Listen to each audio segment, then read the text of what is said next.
ఒకప్పుడు సముద్రతీరానికి దగ్గరలో ఉన్న ఓ చిన్న గ్రామంలో చిట్టి అనే పిల్లవాడు ఉండేవాడు. అతను మంచివాడే కాని ఒంటరిగా ఉండేవాడు. ఆడుకోవడానికి స్నేహితులు ఎవ్వరూ లేరు. అతనికి సముద్రతీరంలో శంకులు, కంచెలు కనుగొనడం అంటే చాలా ఇష్టం. ఒక సాయంత్రం చిట్టి సముద్రం ఒడ్డున నడుచుకుంటూ పోతూ ఉండగా మట్టిలో మెరుస్తూ ఏదో కనిపించింది. దగ్గరికి వెళ్లి చూసేసరికి అది ఒక చిన్న తాబేలు. తాబేలు నెమ్మదిగా కళ్ళు తెరిచి అతనివైపు చూసింది. నువ్వు బాగున్నావా అని చిట్టి అడిగాడు. అప్పుడే ఆశ్చర్యంగా తాబేలు మాట్లాడింది. అవును, నన్ను చూసినందుకు ధన్యవాదాలు అని చెప్పింది. చిట్టి ఆశ్చర్యంతో నోరెళ్లబెట్టాడు.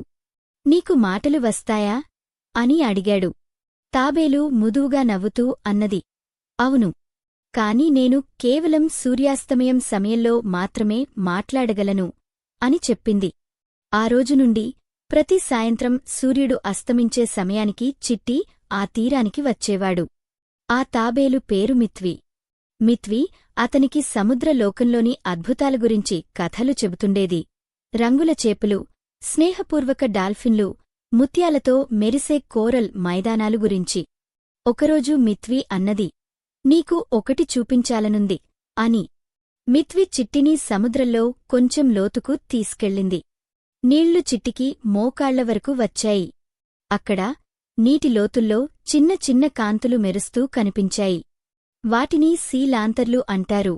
వాటి వెలుగు మంచి మనసున్నవాళ్లకే కనిపిస్తుంది అని అన్నది మిత్వి. చిట్టి ఆశ్చర్యంతో ఆ అందాన్ని చూసి మౌనంగా నిలిచిపోయాడు. అతని గుండె నిండిపోయింది. ఆ తరువాతి రోజులలో చిట్టి మరింత ఉల్లాసంగా, స్నేహపూర్వకంగా మారాడు. ఇతర పిల్లలకు సహాయం చేశాడు. తన బొమ్మలు పంచుకున్నాడు. త్వరలోనే అతనికి మంచి స్నేహితులు అయ్యారు. ఒక సాయంత్రం మిత్వి ముదువుగా ఇలా అన్నది, ఇప్పుడు నేను తిరిగి నా నీటిలోకానికి వెళ్ళాలి చిట్టి అని.